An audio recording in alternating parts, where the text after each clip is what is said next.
அன்பானவர்களுக்கு வணக்கம். நம்ம இப்போ டியூட் அப்படின்ற படம் எப்படி இருக்குது அப்படின்றத பார்க்குறதுக்கு முன்னாடி மரியாதைக்குரிய நடிகர் விஜய் அவர்களுடைய மீட்டிங்கு போய் இறந்தவங்களுக்கு 20 லட்சம் ரூபாய் கிரெடிட்டட் அப்படின்னு your account has been credited அப்படின்னு மெசேஜ் வந்த உடனே இது நாள் வரைக்கும் அவரை திடீர்னவங்களாம் இப்போ பாராட்டுறாங்க. அதாவது மணி வந்து எப்படி மாற்றுது பாருங்க. பிள்ளையை பறிப்படுத்த ஒரு அம்மா சொல்லுது, என் பிள்ளை செத்தா சாவறான், போனால் போயிட்டு போகிறேன், விஜய் வந்து என் பிள்ளை மாதிரி இருக்கார்ல. ஆமாம், அவர் தான் விஜய் தான் வந்து உங்கள் வீட்டில் அவங்க வந்து சாப்பிட்ணுக்கு போகிறார் இல்லையா. அப்புறம் வந்து ஒருத்தன் சொல்கிறான், பணம் வாங்குறதுக்கு முன்னாடி சொல்கிறான், நாங்கள் பட்டியல் எடுத்தவர், அதனால தான் வந்து எங்கள் பட்டியல் எடுத்தவரை வந்து விஜய் வந்து வீடியோ கால் பேச மாட்டாரு அப்படின்ட்டு சொல்கிறான். பணம் வாங்கினதுக்கப்புறம் என் தம்பி போயிட்டான், விஜய்க்காக செத்துட்டாங்க, அவனுக்காக அடுத்து நான் வந்து முன்ன நிற்பேங்க அப்படின்னு. அடுத்த மீட்டிங்கில் இவனே செயற்கை ஆர்டிஃபிஷியலாக ஒரு கூட்டத்தை உருவாக்கி இவனை செத்துருவான் போல. இது கொடுக்க மாட்டாங்க.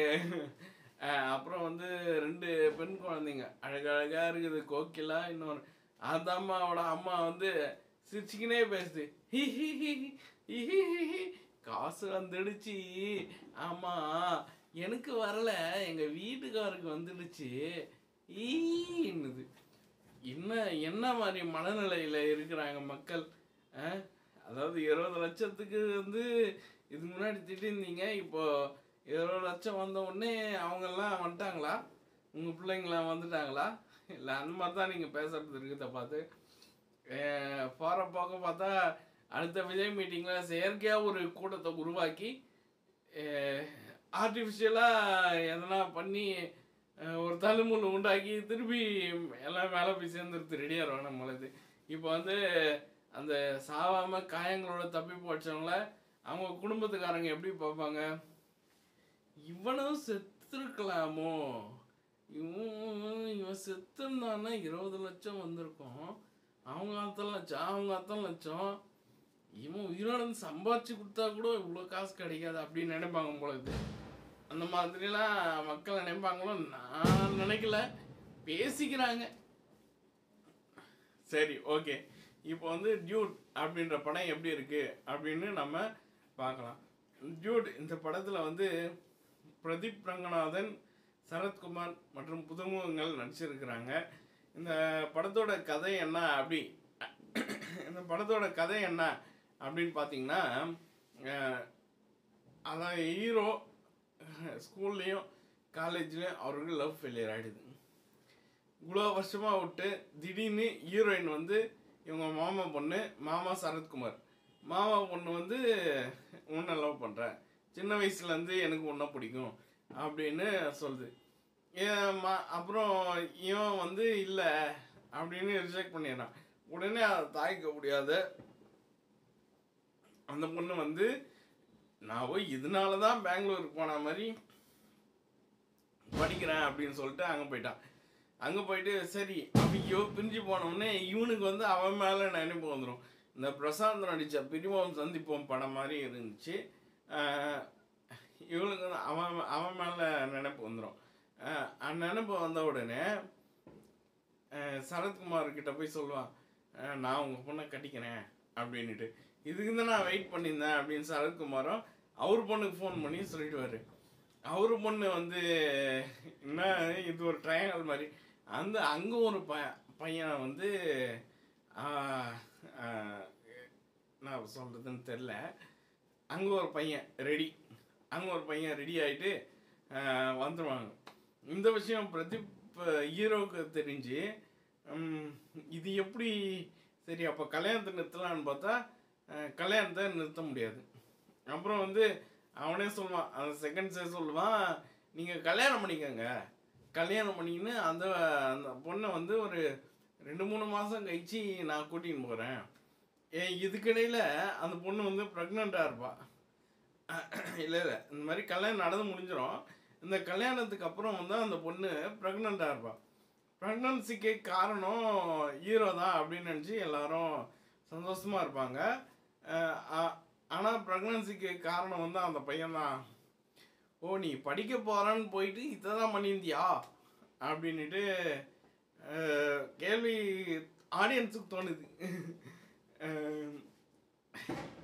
இப்படி போயின்னு இருக்கா. அப்புறம் வந்து இவங்க ஃபாரின் கனடா அந்த மாதிரி ஒரு ஃபாரினுக்கு போய் செட்டில் ஆகிடுற மாதிரி இருக்குது.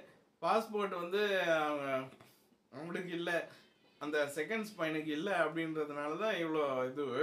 அப்புறம் கல்யாணம் ஆயிடுது. அதுக்கப்புறம் ஆயிடுது.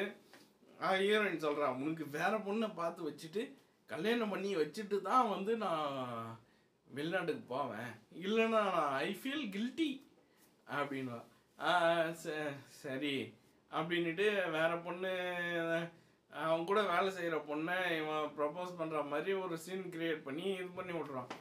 உடனே ஓ அப்படியா சரி ஓகே அப்படின்னு. அப்புறம் அந்த பொண்ணுக்கும் குழந்த பிறந்தது. இன்னும் ஒன்று நடக்குது. 2K கிட்ஸ் லவ் இல்லை, அது வந்து என்னென்னவோ காமிக்கிறாங்க. 2K கிட்ஸா நெக்ஸ்ட் என்ன கிட்ஸோ அது என்ன ஆக போதோ தெரில. அப்புறம் அது வந்து இப்படிலாம் காமிக்கிறாங்களா. அடுத்து வந்து எப்படியோ பணம் போய் அப்புறம் கடைசியில் இது சரத்குமாருக்கு தெரிய வருது. சரத்குமாருக்கு தெரிய வந்து அந்த குழந்தை இருக்கா இல்லையா, ஒன்றும் நான் ஒன்றும் பண்ண மாட்டேன், அந்த குழந்தைய வந்து நான் எதனா பண்ணிடுவேன் அப்படின்ட்டு குழந்தைய இது பண்ணேன். இவன் வந்து அந்த குழந்தையும் அந்த செகண்ட்ஸ் பையனையும் நான் வந்து போட்டு தள்ளிடுவேன் அப்படின்னவே உடனே ஹீரோவுக்கு ஃபோன் பண்ணி சொல்கிறா, போலீஸுக்கு சொல்ல. ஹீரோவுக்கு ஃபோன் பண்ணி சொல்லவே ஹீரோ வந்து கரெக்டாக போய் அந்த செகண்ட்ஸ் பையனை காப்பாற்றிடுறாரு. அந்த குழந்தை எங்கேன்னு பார்க்கும்போது அந்த குழந்தை வந்து சரத்குமார் வச்சுன்னு இருக்கான். அந்த குழந்தை வந்து சரத்குமாரை வந்து ஹார்ட் அட்டாக்லேருந்து காப்பாற்றிட்ட மாதிரி அந்த சொல்லுவாங்க, காமிப்பாங்க. உடனே அவருக்கு அந்த குழந்தை மேலே பாசம் வந்துவிடும். பாசம் வந்துவிட்டவுடன் அது இது ஜாதி பார்க்காதீங்க, அத்தை பார்க்காதீங்க, இத்தை பார்க்காதீங்க அப்படின்னு வழக்கம் போல் சினிமா டைலாக்லாம் நான் வந்து படம் முடியுது. படம் எப்படி இருக்கு அப்படின்னு கேட்டால் இந்த படம் வந்து ரொம்ப கேவலமாக இருக்கு. எப்படி இவன் அவன் லவ்ன்றான், இவன் வந்து இன்னொருத்தன் லவ் பண்ணான்றான், இன்னொருத்தன் லவ் பண்ணுறான்றான், மாமா பொண்ணு சொன்னால் வானான்றான், அப்புறம் மாமா பொண்ணு போயிடுச்சுன்னொடனே அந்த பொண்ணு மேலே லவ் வந்துச்சு அப்படின்றான். அந்த பொண்ணுன்னா இவன் மேலே இந்த லவ் போய் அந்த செகண்ட்ஸ் பையனாக ஒருத்தனை லவ் பண்ணுறேன் எல்லாம் நடந்துச்சு அப்படின்னு அவன் சொல்கிறா. அந்த பையன் என்ன ஆச்சு அப்படின்னு. அதாவது அங்கே சுற்றி இங்கே சுற்றி ஏதோ ஒரு பாயிண்டில் வந்து நிற்குதில்ல, அதான் நம்ம பார்க்கணும். சரியா? மைனஸை விட்டுங்க ஐயா, நெகட்டிவ் விட்டுருங்க ஐயா. எப்படி பார்த்தாலும் ஒரு படமாக போகுது இல்லையா? நல்லது. ஓகே. அப்புறம் இந்த மாதிரி இப்போ எவன் கூட போனாலும் தெரியலிங்க, 2K கிட்ஸ் லவ் நல்லதுங்க. நன்றி. நல்லது, நன்றி. நீங்களும் உங்களின் அன்பு குடும்பமும் வாழ்க வளமுடன்.